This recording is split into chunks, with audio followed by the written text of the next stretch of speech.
beep. If I were to tell you that John died, a lot of you guys wouldn't care. You'd be like, what? Why? Saying I'm just here to learn how to get my biz fat, bruh. I don't know what you're talking about. But if I were to say that John died fighting for the glory of Ableton in the Holy Wars of 2080 and he fell to the sword sound good eyes wielded by Martin Garrix, now we're talking. Arrangement is a very important part of music, and in today's video we're going to be going over some tips, some tricks that I've read, that I've done, that I've seen, in hopes that you learn from them. Use other people's blueprints. Every song that you have seen or heard has a blueprint to it, and you can learn from it. Over here we have a break, and then you can even get more specific into the micro levels. There's a vocal and chords that come in, so I'm going to do something similar. Oh, drop happens here, but then the drop is only maybe the kick and the bass. So you can look at references and you can start writing notes on how they do things, and it's up to you to kind of follow that and choose to either one, do what they did, or two, say, no, you know, I'm going to do something different, but I'll still follow the formula. Like instead of coming in with a vocal at that specific section, you come in with a synth instead with a main melody. The delayed drop is a one-trick pony trick that you can use in your music, and it works for any genre of music, not just dance. I will be showing dance because that's the genre of choice. What you want to do is you want to go to a specific section of your song where there's a climax or a synth that you want to introduce, and literally you're just going to cancel everything out at that beat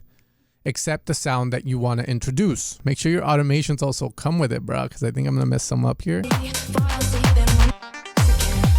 Hey, just like that. Again, you can hear this in pop music and rock, and you can do this with a vocal. You can do this with anything. You can even come in with a random synth that only happens at that specific section. If you make dance, you can also do a double kick to show people your superiority, that you have a big kick. Tension is the recipe for memorability. This one is super important because when you are trying to make memorable music, it means that you're trying to instill emotion into the listener. And there's nothing more emotionful than the goosebumps you felt like when your professor was behind you. Turn to page 90, John. For some reason, you got goosebumps and you feel kind of relaxed. The way you create tension is you want to have the mind, you want to have the person want something to happen, or you give someone food and then you take it away and now they crave the food. They crave it because they've had it before, but they can't have it anymore. The bass has a progression. If I wanted to create tension, all I got to do is get rid of the progression. I already let the listener enjoy it and they're like, ooh, this sounds good. Yes, yes. And then you remove it. I never saw the stars. We're going. That's it. You can even get rid of stuff that people know, like the kick, you know, straight up. Like they've been hearing that kick. Why am I going to have it if I'm trying to create tension? So I'm going to get rid of it. Move over, Fisher. Let daddy take the decks.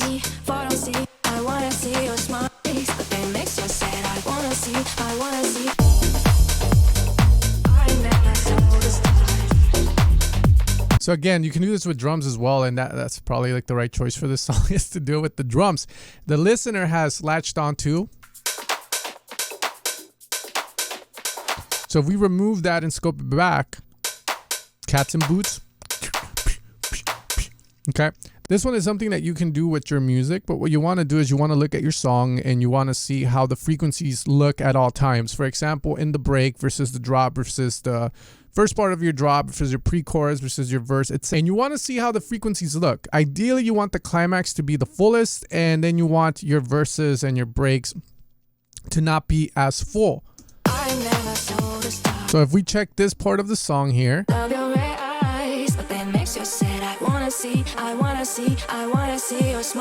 we can see how the low end really isn't there. Like it's rather empty, and we see a lot of emptiness up here if it wasn't for the vocal. Compare that to the climax. There needs to be a huge change. Obviously, we're going from like a very down part of the song to the highest moment. So we have the low end filled out a bit more.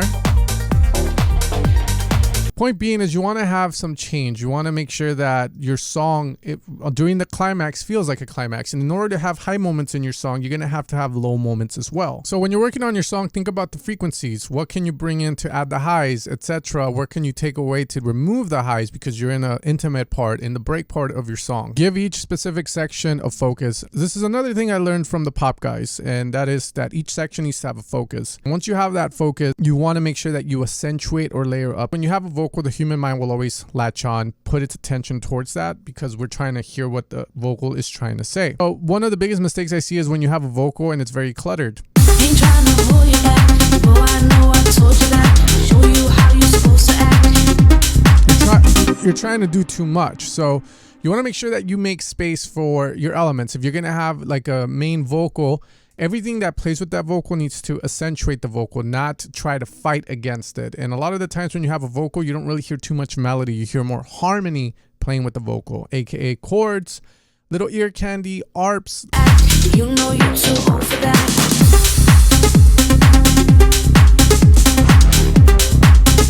Instead of adding more sounds that outdo each other, you want to reinforce or layer up on the main idea. So for instance, here we have this melody, and a lot of the times I'll get people that will come in with their songs and say, I don't know what else to do. So I'll hear the melody. From there, there's stuff that we can do. There's some empty spots. You don't want to clog it up, but you can also accentuate the melody. For example, one of the things you can do is layer up and accent a certain part of the melody. For example, here I can choose to pick this note. And all that means is that I add another sound that will record it at that exact moment, okay? It's similar to when vocalists layer up on a certain syllable, on a certain word, on a certain part of the song. Like so. You know, I can get rid of everything before this, and I can remove the note here, and it takes its place. The way you should see it is similar to a vocalist. For example, I can sing, Mary had a little lamb, little lamb, little lamb. Mary had a little lamb, little lamb, little lamb. And then I want to accentuate certain parts of that. So I'm going to come in with my voice again, or another sound, and with a different timbre, I like to say. And Mary had a little lamb, little lamb, little lamb. So again, I'm accentuating that part of the voice. And then we get something like, Mary had a little lamb, little lamb, little lamb. Reinforce, layer up, don't destroy, and don't fight. That's what they want you to do. I think if we've learned anything from the afterlife, guys, is you crescendo, my friend, and you kick and bass. They've proven that it works, and it's up to you if you want to do it. But Ain't trying to hold you back. Oh, I know I told you that. let's go! And then you rebuild up.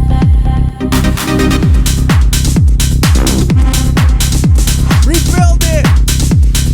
So in the world of social media, DJs are trying to do their part in helping people break free from the grasps of the Zuckerberg sequel choke. But the idea is this, is that you delay the drop. You know, before, people would just drop straight into it like this. But now we want to highlight Command I to make way. And then you want to add stuff here. You have quietness, so we can bring in the lead.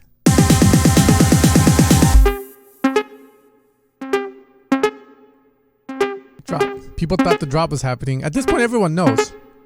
Oh, I know I told you that. But again, you highlight Command I and then you just do something fancy there. I mean, like, you can start to look at your song and add the sounds you need. Maybe here I do this. You know, like. Oh, I know I told you that. Removing the low end in your breaks and in your little fills in between. So what that means is, for example, here. No, you're too old for that.